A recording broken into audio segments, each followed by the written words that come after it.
Amen. All right. Let's go back. This is always good to review. Most of you have been in the class for a long time, can quote John 1:1. Okay? The Bible is beautiful in the original language in Hebrew.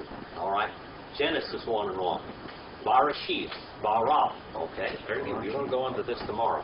Barashith, bara. Elohim, et hashemayim, with haaretz. It says what? In beginnings. Beginnings, plural. Not singular, but plural. In beginnings, created Elohim the heavens and the earth. All right? And then John 1:1, it says in, and Greek in, and English in is just the same. They're prepositions. In. Arche, in beginning. Just like that. In arche. All right? You can write this down if you want to also in your book there. Because this has a whole lot to do with what we're talking about right here. In beginning. All right. In beginning. That's a prepositional phrase, isn't it? All right. What's a prepositional phrase? Huh? Like to and...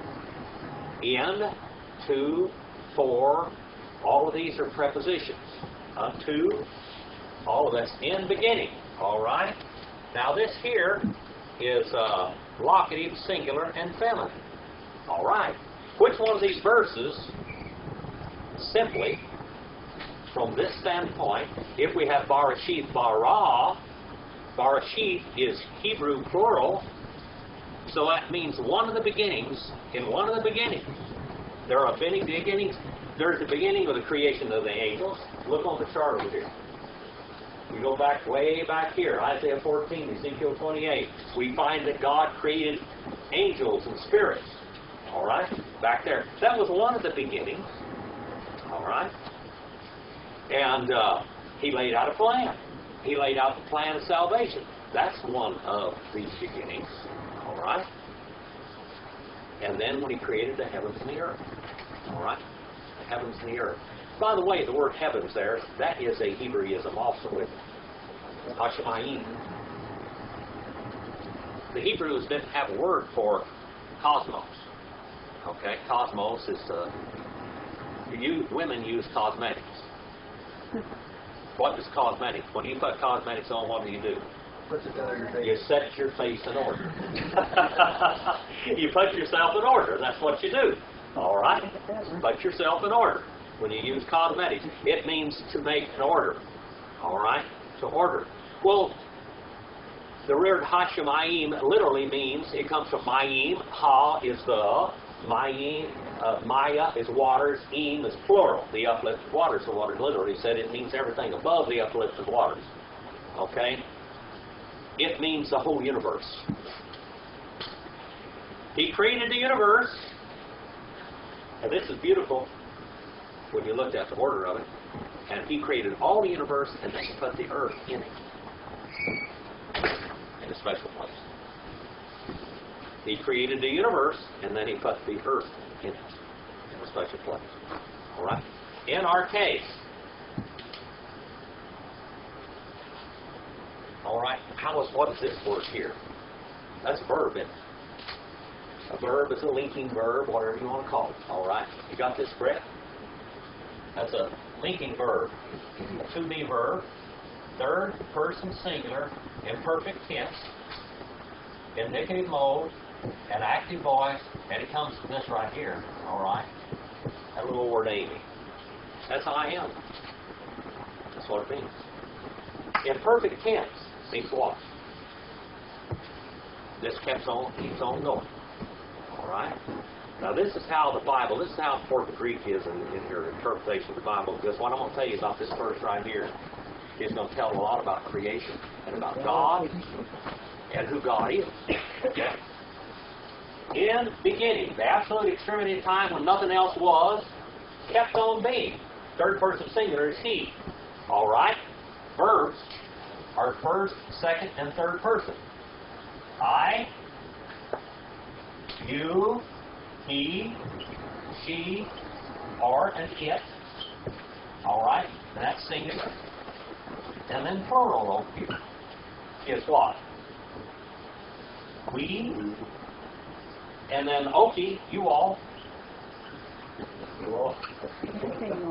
Ye. Ye. All right? And they. That's verb forms. That's what they are. In Greek, present indicative active is oasa, omen, udi, usi, a. O-A-A, omen, edi, usi, and then ain is to be. All right? Those are endings for present indicative active. All right? Oasa, omen, edi, usi, ain. That's the way it is. Ago. Age.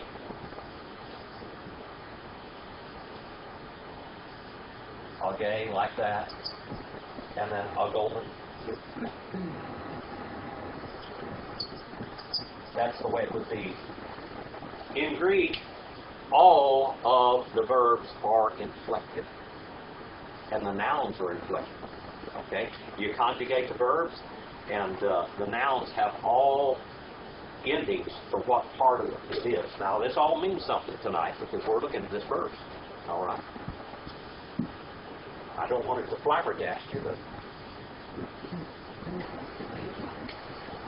you're getting some grammar and Greek and the Bible all at the same time. You're going to have a revelation here. Revelation. All right? In beginning, kept on being. He kept on being. All right? He continued to be. He never ceased to exist. He kept on being. And then we have the word, what's this here? Oh.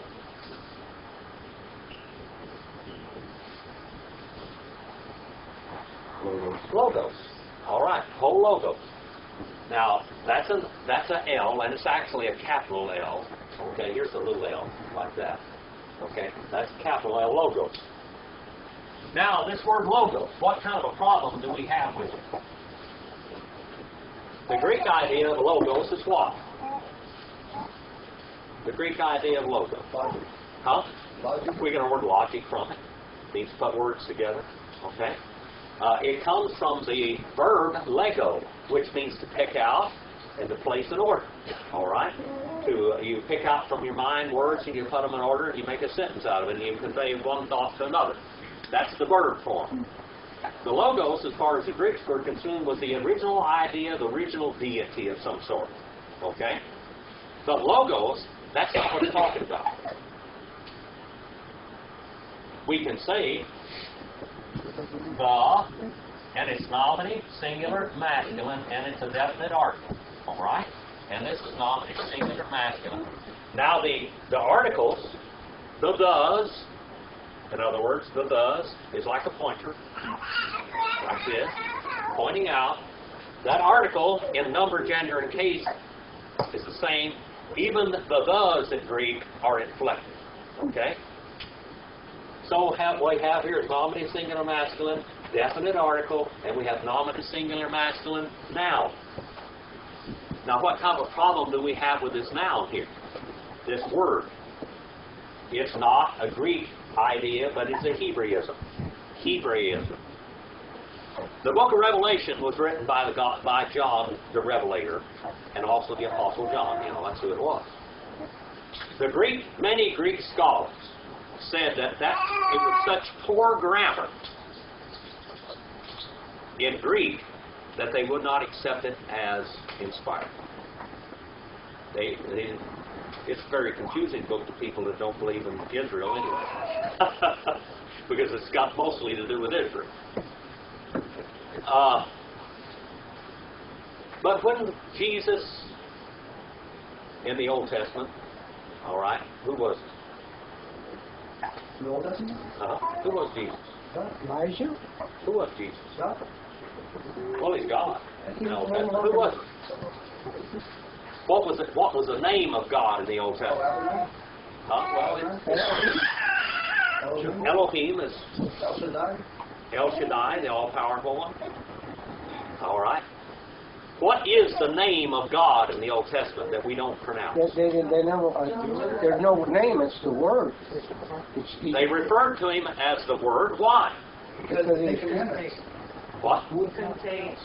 They could not. They were afraid to say the name Jehovah.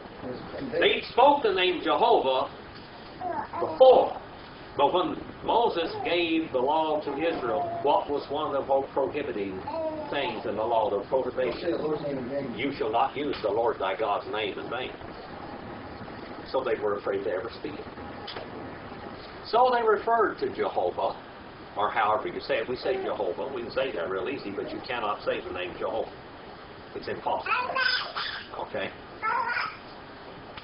I'll write it up here, and some of you, this is old hat to you. Jehovah. Can you say that? All right. Now, all right, you take out the vowels, which in the original language there aren't any. Now can you say that name? It's impossible to say. Impossible to pronounce it. All right?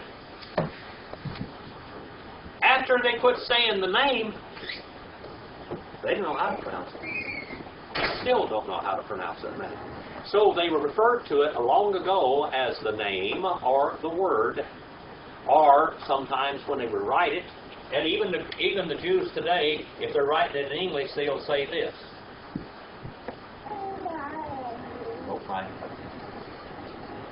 They'll say G and D. They won't write out the name God. They're afraid to say the name God. That goes back to their idea of God. Okay. In beginning kept on being the Word. Who is this? Jehovah. That's Jehovah. That's what it's talking about. All right. Is Jehovah Greek or Jehovah is Hebrew. Okay. The name of God is Hebrew. All right. And it's Jehovah. We don't know how to say that name. That's what King James, that's how they wrote it. Okay. It's wrong. Okay. My Hebrew teacher, I had Hebrew for 6 years. And I asked him one time, Brother Hubbard, I said, how would you say the name Jehovah? And he'd say, he said, we know how to say it. The Jews never used the name. They would take, when they were writing Old Testament scriptures, they could make a mistake on any word in the Old Testament, and they would just erase it and rewrite it. Okay? But if they made a mistake writing the name Jehovah, the manuscript had to be buried and discarded. They could not do that. And they wrote the name of God with a special pen and ink. It was special, consecrated, and they did not speak it. Okay? So, in beginning, kept on being the Jehovah. That's what it means. All right? And then it says, Kai. Can you say Kai? Can you read this and say Kai even in English? Look this up. Look at this. That's pretty easy. Just like Greek. Greek is a whole lot like English. That's and here in this case. That's a conjunction. If you want to look it up on page 208 in Donovan's Analytical Lexicon, you can look it up. Okay? It's a conjunction. It's a cumulative particle. It is a conjunction like because. Causative conjunction. It is a particle of affirmation, which means yes or absolutely, whatever. Anyway, that's and. And the word, hologos, all right, the Jehovah, and, third person singular and perfect indicative active, again. And the word, or the Jehovah, kept on being, and it says, pros, tone, theon. All right. Toward the God. That is, and everything, here we have a preposition. And it means toward, face to face. Part of. Just like this, juxtaposition. Forever. Toward the God. Accusative, singular, masculine. Definite article, the. Accusative, singular, masculine. All right? There we are.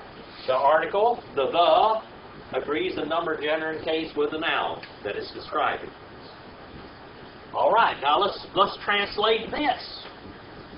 Excuse me a second. We're in Hebrew what? We're in Hebrews 7 verse 2. But we're going to be talking about Jehovah in here. We're going to talk about the eternal God in this chapter.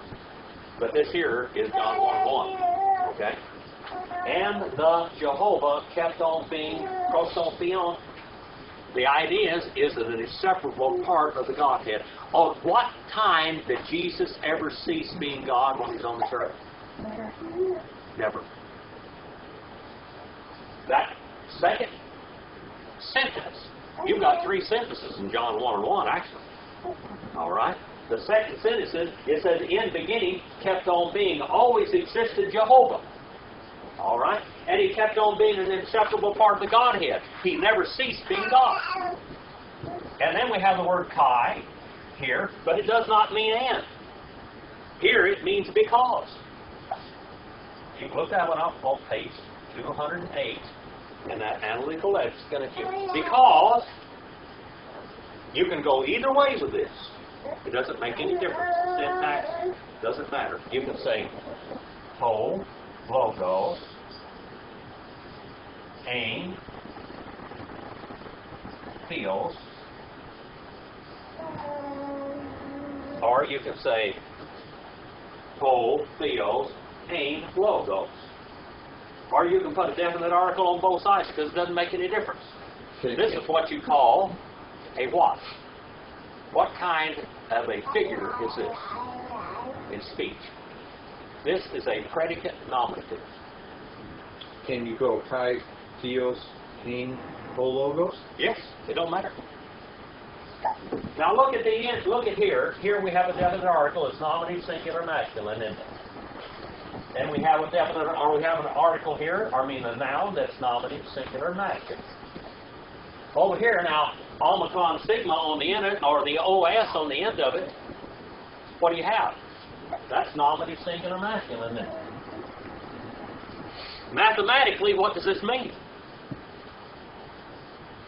Kim? Huh? Kim? All right. Because the Jehovah kept on being God. Now the Jehovah Witnesses in their little translation will say the Word kept on being a God. There is no A's in Greek and no ands in Greek. There is no indefinite articles in Greek. There aren't any. Okay?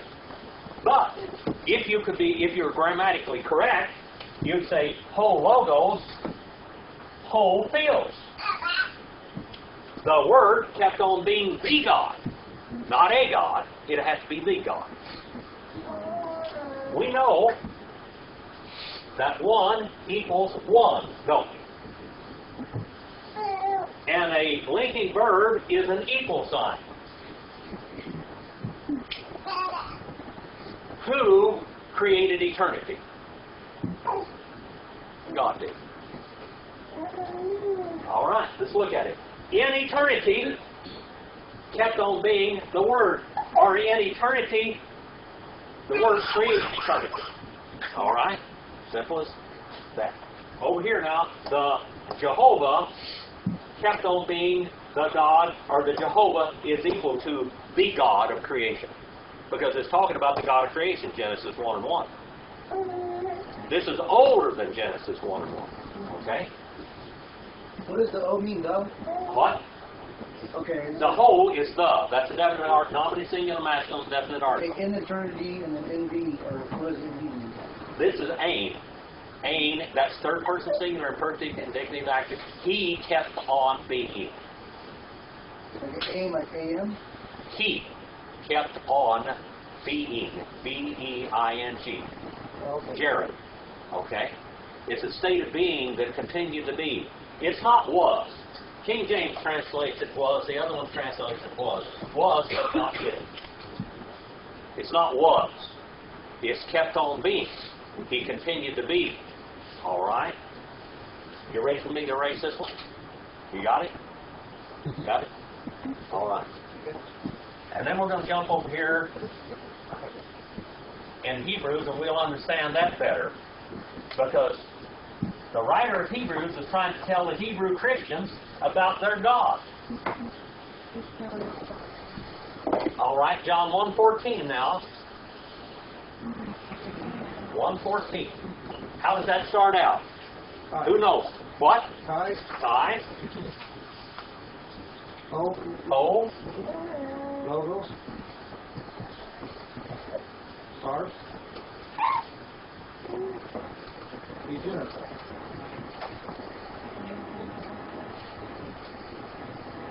We're not going to write all the verse out here. The Jehovah means what? King. Huh? And he became. He who shall become. The becoming one. The first time the root of the name Jehovah is used in the Bible is in Genesis 1 and 2. How about Genesis 1 and 2? How does it start? In the beginning. Well, no, Genesis 1 or 2 in Hebrew. Barashit. No, that's Genesis 1 and 1. Barashit. Genesis 1 and 1. Barashit, bara, Elohim, et hashemayim, we et haaretz. And then it says, we, haaretz, tahya, tohu, vabuhu. All right? And the earth. And the earth. We is and. Ha is the. Aretz, earth. She became. That's the root of the name Jehovah. Earth, she became formless and void. That's literally what it says. Now, King James says was. Some of the others say was. But it is not. It is something that became. It was not that way. It became that way. All right? It became. That is the root of the name Jehovah. Okay? The root of the name Jehovah. There it is. Became. The one who shall become. And then we have here, and the Jehovah. See, we have established that the logos is Jehovah. All right? And the Jehovah Sars. What is the word for flesh in Spanish? Carne. Carne. Carne. All right, carne. Carne is meat, flesh, isn't it? Carne asada? All right. Flesh. Flesh. That's it. Flesh. Sars. Flesh. Carne. The Jehovah flesh. Third person singular. Aorist. Indicative. Has middle voice. All right. Let's look at this. And the Jehovah flesh he became. That's a fulfillment of the Jehovah title, isn't it?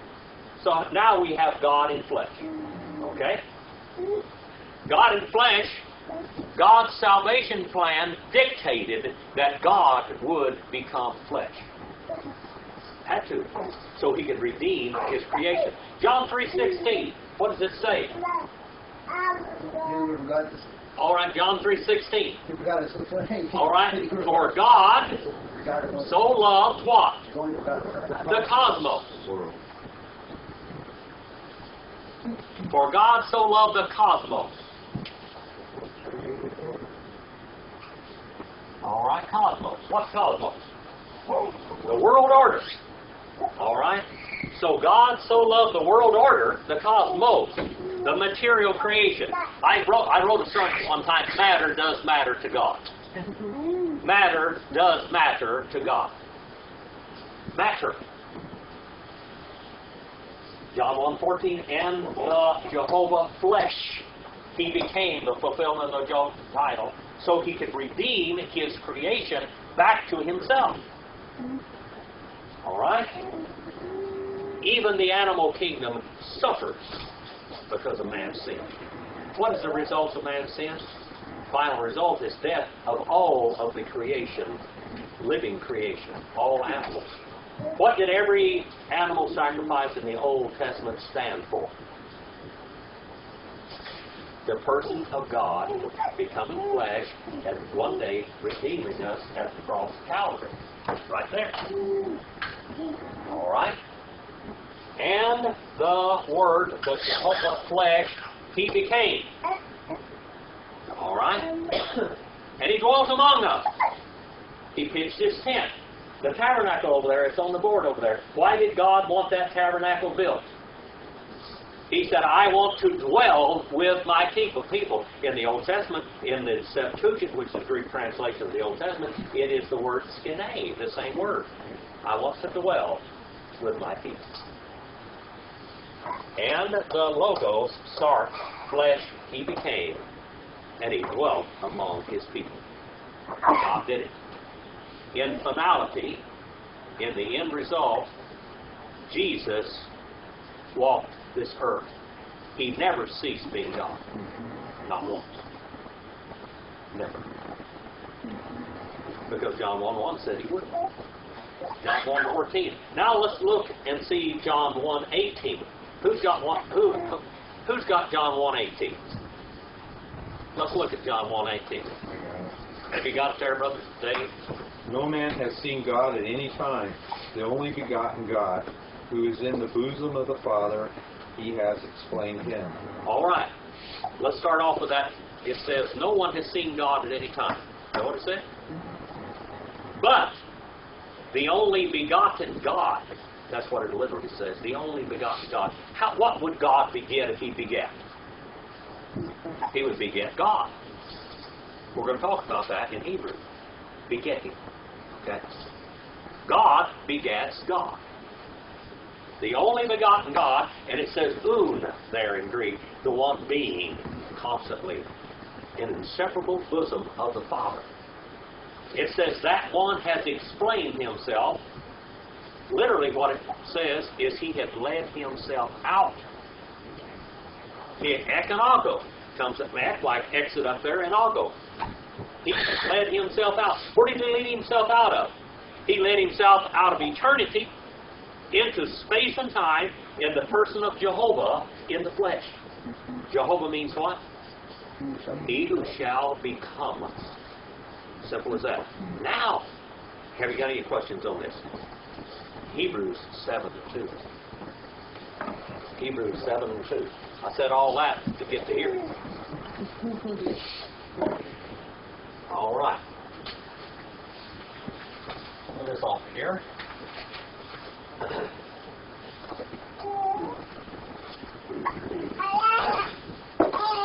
The Bible is beautiful in the original languages. You can't beat it.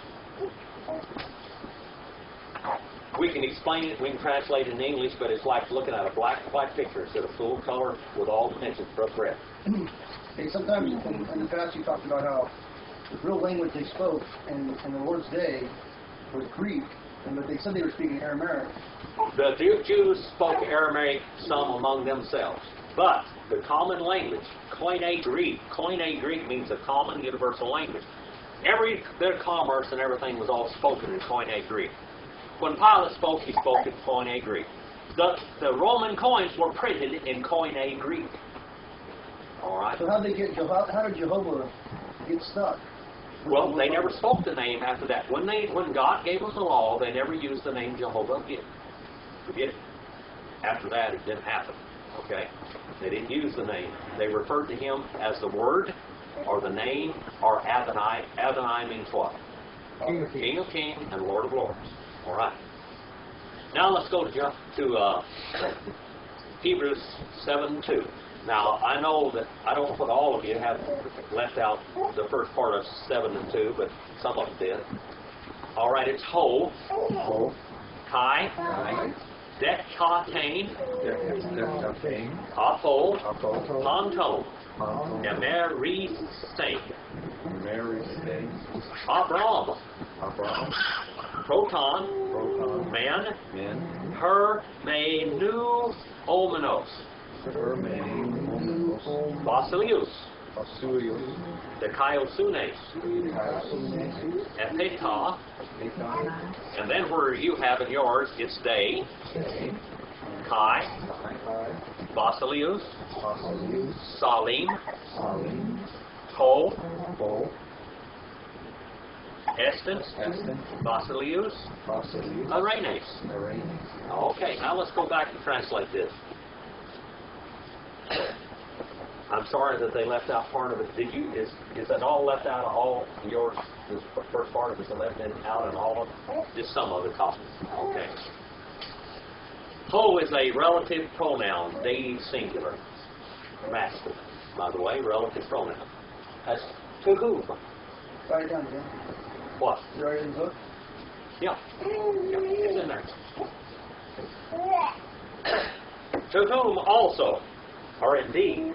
This word kai here now, kai in this instance means indeed, or yes, or also. Okay?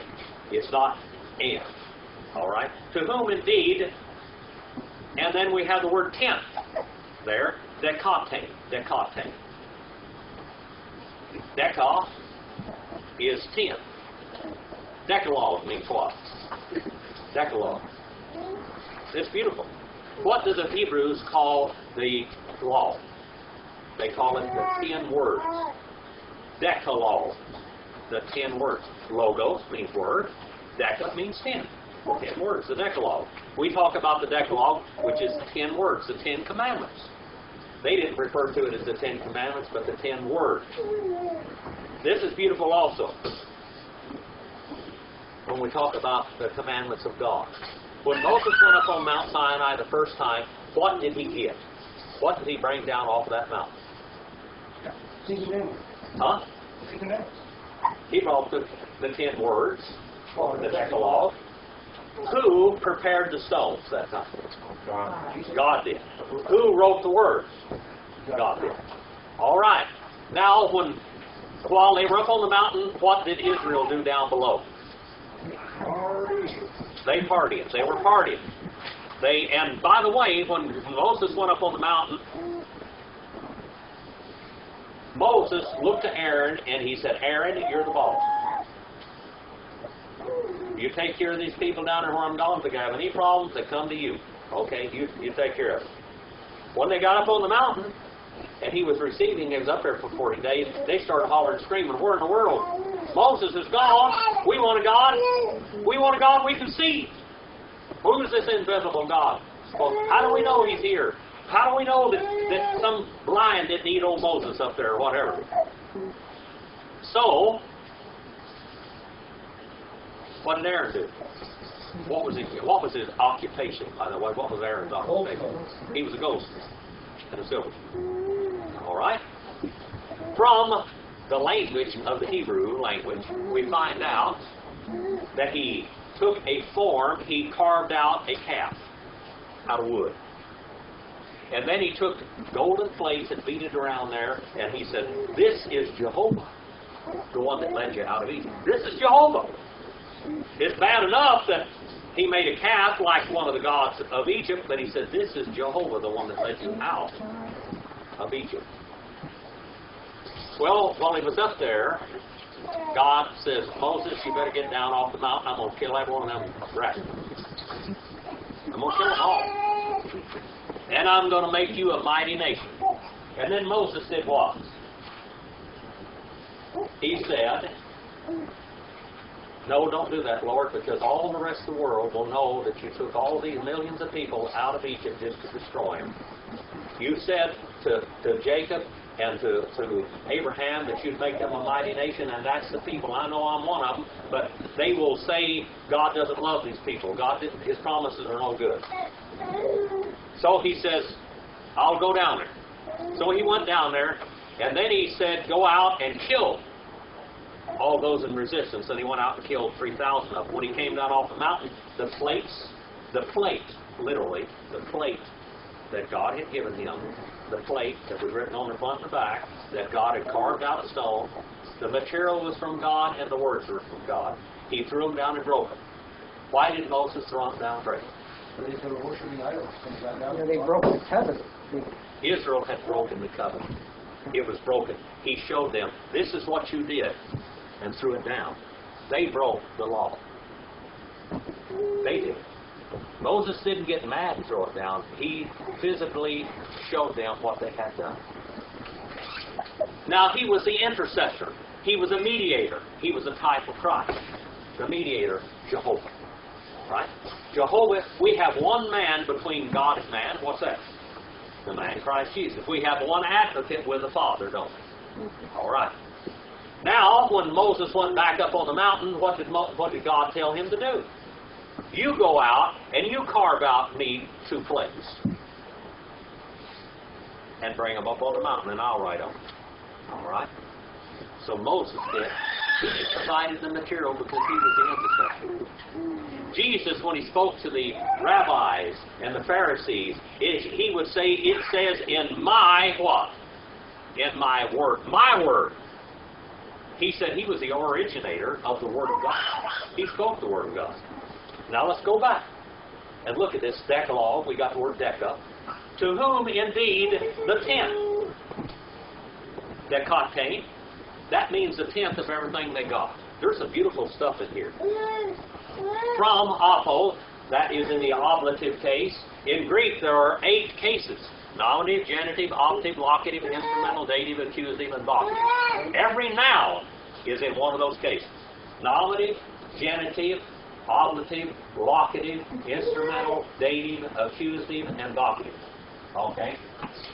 Nominative, genitive, optative, locative, instrumental, dative, accusative, and vocative.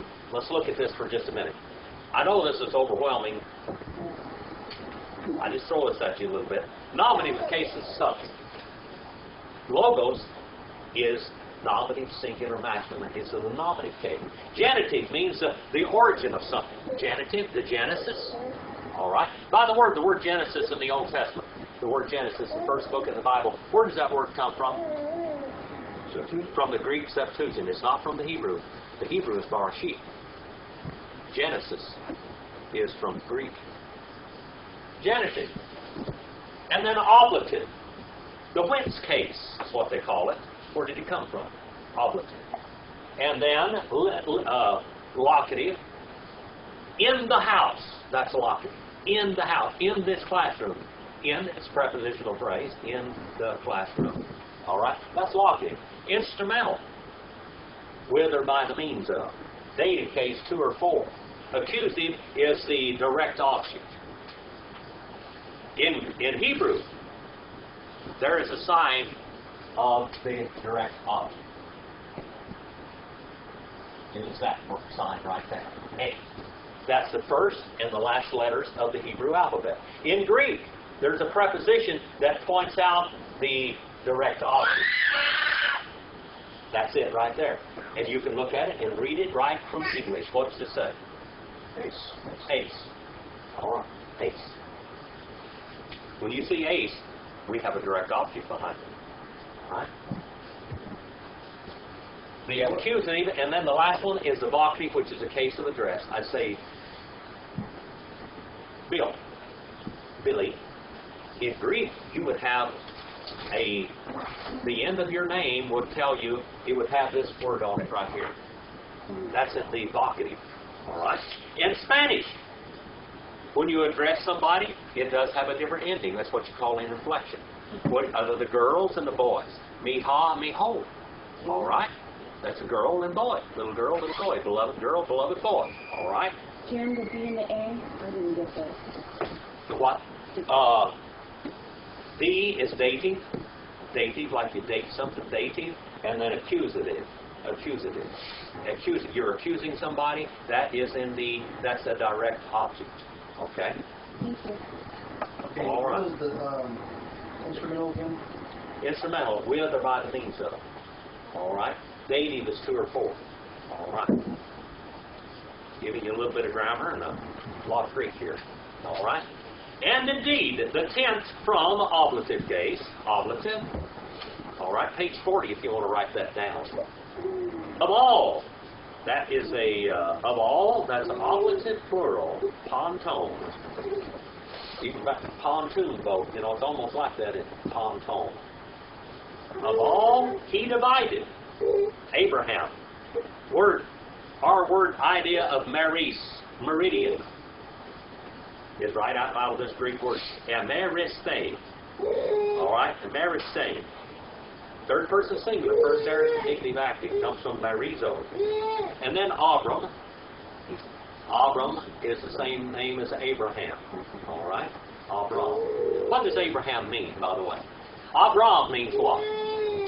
Father of many or multitude? Okay, well, no, let's get back here. Abba. Abba in Hebrew is what? Father. Father. Abba. All right?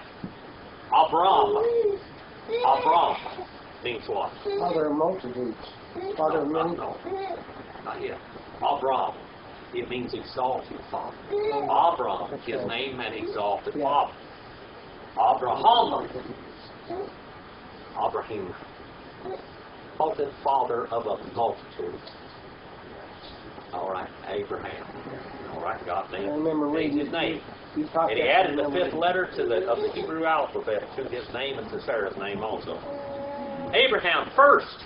All right, of all he divided, Abraham first. Proton. Man, indeed. All right, article of affirmation, page 263, if you want to write that one down. In the book, you can go read it. And then it says, being translated, Hermain Menos. We got a word hermeneutics from this. Hermeneutics. The name in English, Herman. Herman. Herman comes from hermeneutics. What is the word Herman in Spanish? What's the name, Herman? Come on, there's a name for it. No. Oh, there's a name. I can't even think of it right now. There's a name in Spanish comes right out of it. Comes right out of it. Hermanos? No, hermano, that means brother, doesn't it? Or, Yeah, hermanos. Hermoso? okay. No, what's the name for Herman? Herman? Nobody Sorry. knows? My mother was here. She could do it. By the way, remember her. Joel has a staph infection, and he's very sick. I don't know what he's going to make it or not. Just remember Joel in your prayers. All right. Being translated. Nominative singular masculine, present participle passive. All right, being translated. It means, the word hermeneutics is decipher. Can't think of that Spanish name that's driving me nuts. There's a Spanish name for this. Right on it. Hermeneuo is what it is. Hermeneutics, it means to interpret, to translate. Okay? Basileus. All right. Basilica. The English word basilica means the king, the palace. Okay? The place of the king. Basileus. Dikaiosune. The king of righteousness. What is interpreted king of righteousness? Who did Abraham give tithes to? Melchizedek. Melchizedek in Hebrew means in Greek the king of righteousness. All right? Of righteousness. And then it was epeka, then. Moreover, we converse the conjunction, page 85, if you want to write that one down. Also, cumulative particle. Or indeed, or also king of Salem. He was also the king of Salem. He was a prophet, the priest, and the king, wasn't he? Melchizedek was. The king of Salem, which he is king, or it means also he is king of peace. What's the word for peace in Hebrew? What's the word for peace? Shalom. What? Shalom. What does shalom mean now? Agreement of peace. Aha! You've been listening, brother. There is no peace unless there's agreement. You want to teach your step.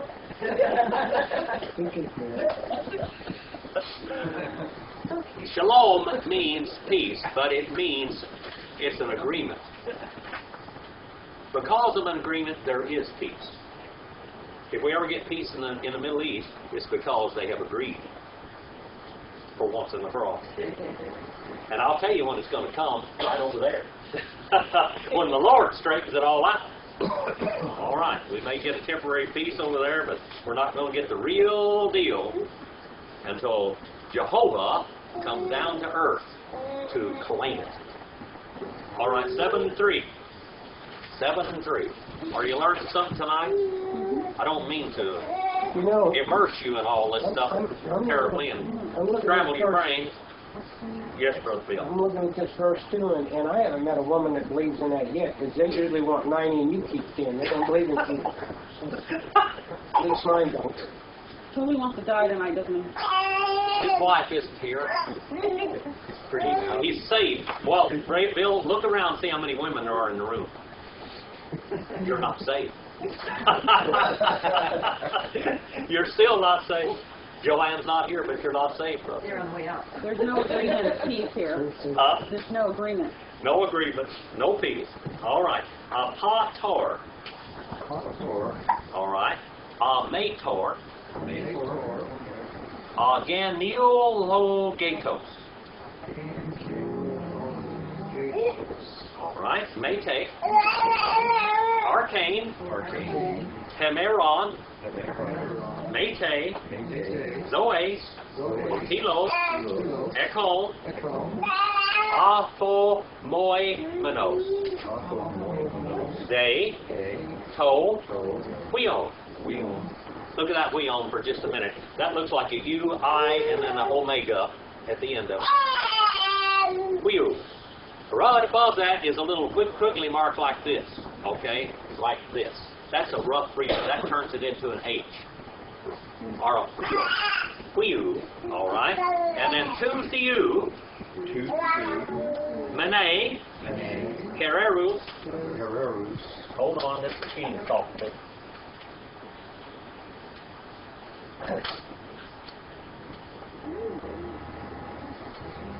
Okay.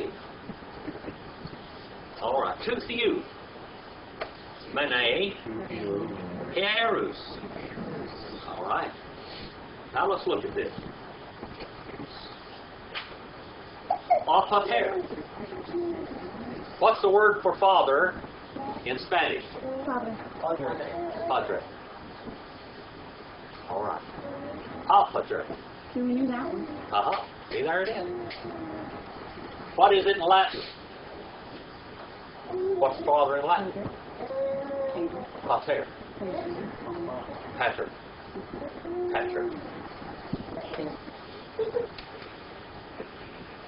We're going to get into that. What's that say? Pater familia. What's the word for family in Spanish? Familia. Right out of Latin, isn't it? Okay? We're going to see that in these verses. Okay? Unfathered. Melchizedek was unfathered. Actually, what it says about Melchizedek is that there is no recorded father of Melchizedek. I'm sure he had a father, but no recording of it. All right? It's left blank. Okay? And then Amator. What does that mean? Unmothered. He has no mother, he has no father. And then we have the writer of the book of Hebrews has invented a word. This word's not found anyplace else in Greek literature or anything, not profane or ecclesiastical. Period. Here it is, only right here. Because the writer of the book of Hebrews invented it. All right? And it is genealogatos. We got a word Genesis from this. We get a word genealogy from this. Look at that word, genealogatos. Genealogatos. All right? No genealogy. He doesn't have a genealogy. Did Jesus have a genealogy? Did he? Where is it found in the Bible? Matthew 1, 1 through 16 tells you Joseph's genealogy. Why did Jesus have a genealogy? So you can trace his bloodline. So he could trace his bloodline, so he could be the Redeemer. The Redeemer. Matthew 1 through 16 tells you Joseph's bloodline. Okay, Joseph's bloodline. Luke 3:23 through 38. Someone go to Luke 3:23 in New American Standard or Amplified Bible, please.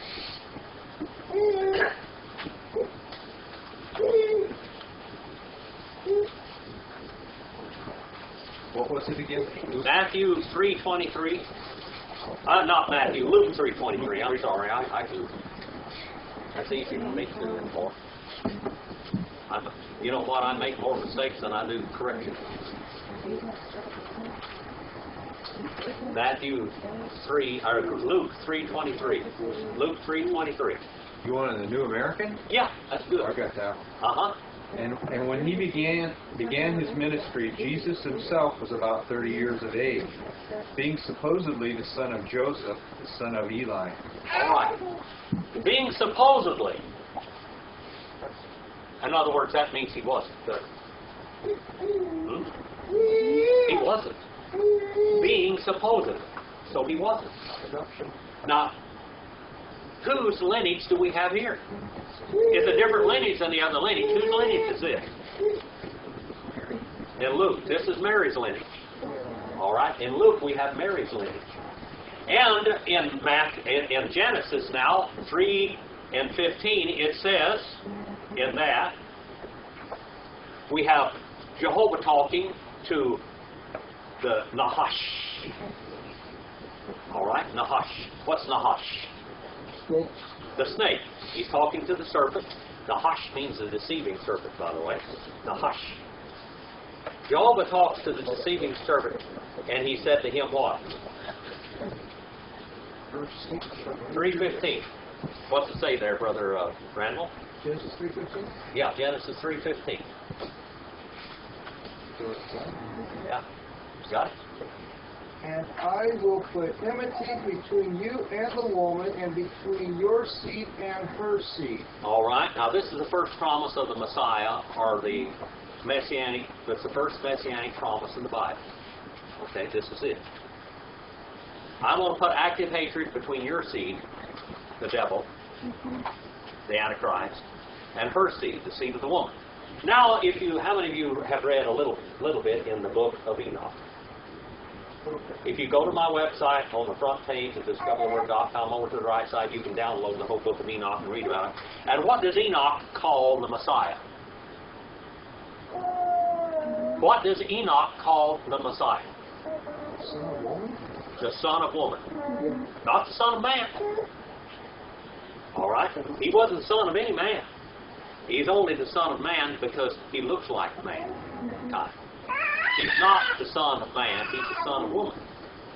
All right? The woman does not pass on to girls. This is good. Bill, this is not good for men. The masculine gender of mankind always gives the sin nature to the child, not the woman. Because women don't Oh, have what? seed. Women do not carry seed. The woman does not carry the sin nature in her. That's why Mary could have Jesus and that child would be without sin. Because he did not have an earthly father. The death in the human race is passed on by the father. As in Adam, all what? All died. Not as in woman all died. It's as in Adam all died.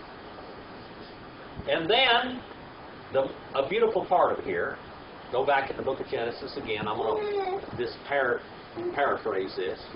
Okay? And Eve got pregnant. And she brought forth a child. And she called his name what? Called his name what? Cain. Cain means what? Means like the Messiah, she got the Savior. Gotten. Got it. Look, she said, I have gotten the man, even the Lord, the Messiah. She thought the Messiah was born. And she knew about him then. Yes, And there was because no one God else had in the world, already but made she the knew there was promise. a They knew Messiah what the promise was. And they thought that the Messiah was their son. And they It already... took thousands of years for the Messiah to come. Thousands of years. The promise was still there. I wonder how she knew, Jim, that there was a Messiah coming. Okay, but now, in the one that they thought was the Messiah, Cain, what did Cain do? King killed Abel. Cain killed Abel. So instead of a Messiah, they had a murderer, which was the end result of their sin and rebellion to God. Okay? The child that they thought was a Messiah became a murderer. Does Cain's people live in the wilderness to this day?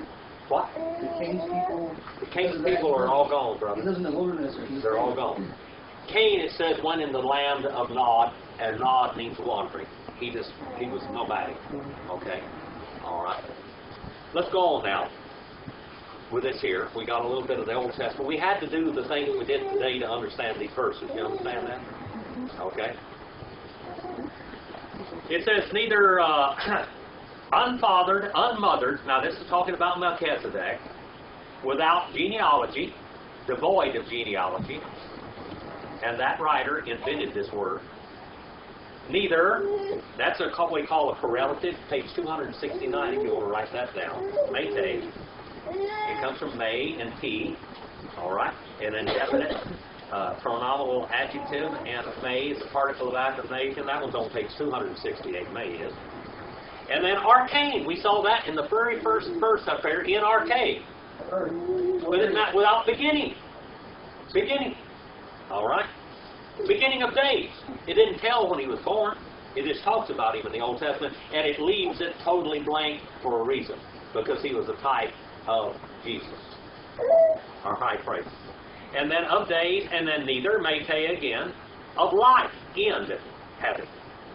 He's no end of life. He's eternally living. We don't know if Melchizedek died or anything. It doesn't say anything about it. Nor end of days having. Echo there. Nominative, singular, masculine, present participle, active. That comes from echo. And then we have another beautiful word. Aphomoios. This is used one time in the New Testament, this word is. Right here. This is it. The writer of Hebrews. It's right here. It's in your text. I have some mine says missing. So. Yours is missing 7-3? Yeah, 4 or 5 pages. Okay. Anyways, alpha, phi, omega, mu, omicron, iota, omega, mu, epsilon, nu, omicron, sigma. Aphomoios.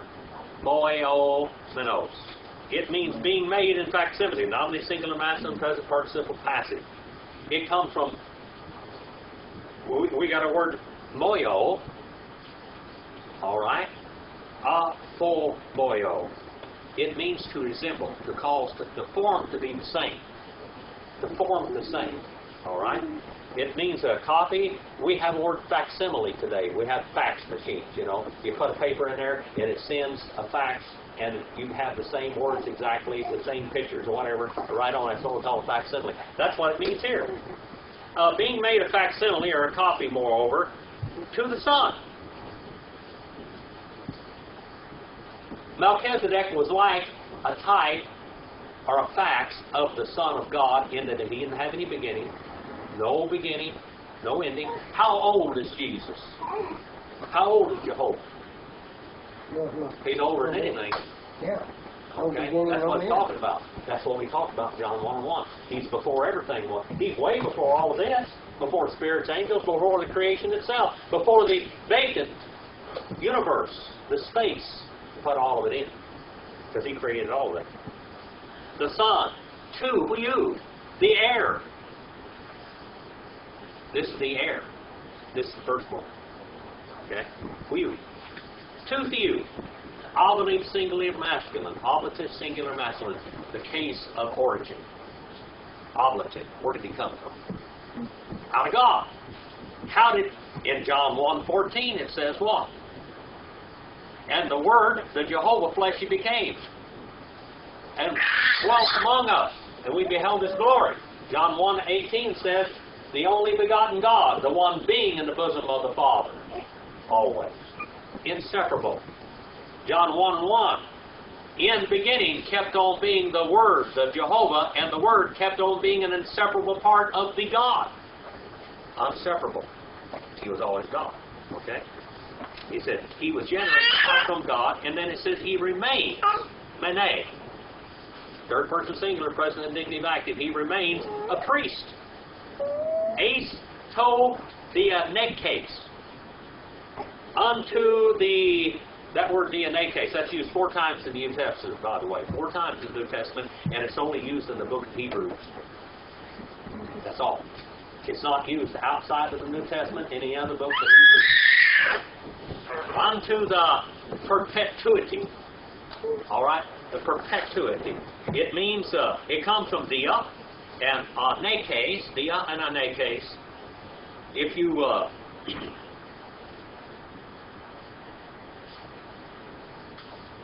Anekes means bearing onward, for stretching, far stretching, continuous, without any break at all. And dia means through them.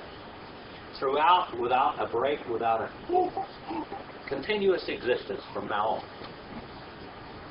And remember, this word is only used 4 times in the book of Hebrews and no place else. He wanted to describe this. All right. Without successor. All right, without successor. Melchizedek stands alone in history. Jesus stands alone in history because there is no other one like him. Uninterrupted. No one like Melchizedek, no one like Jesus. Now, Melchizedek was probably not Jesus. A lot of people say, A.T. Roberts said Melchizedek has been made more mysterious than he is by reading into this interpretation what is not there. All right. Do you have any questions about this? We're going to start with 7 and 4 next week. You know, Jim, I do. I know that if we're talking genealogy here and paying tithes and that stuff, and now the Jews don't follow lineage through the man, but through the woman. Yes. And does that tell you something? Yeah, that's strange. Yeah. You know, yeah. And the Messiah is very important. Yeah. They're still looking for him. Yeah, because they're following through the woman's lineage instead of the man. It don't matter whether you're a Jewish man, it's the woman is the one that counts. Yeah, if a woman marries a Gentile and they have a child, he's considered a Jew, full-blood Jew. If a man marries a Gentile as a child, he's not Jewish. That's because the lineage is through the woman, lost hair. And so they couldn't, yeah. And the blood of Christ goes through man, Yeah. Well, anyway, do you have any questions? No. Did you learn something tonight? I hope I didn't flabbergast you. A couple hundred questions, Jim. I saw you. 200 questions? You have an email. Well, 200 more for you next part, too. Well, I tell you what, I get a lot of emails from all over, and they're still talking about you, Bill. They talk about him all the time. One guy in John, what's his name? John something in Australia. We have a study group in Australia and one in Japan and North and South Carolina, all over the place. They study our classes. But John Capel wrote, and he says, I really get a kick out of Bill. He's really funny. He must love his ex-wife a lot.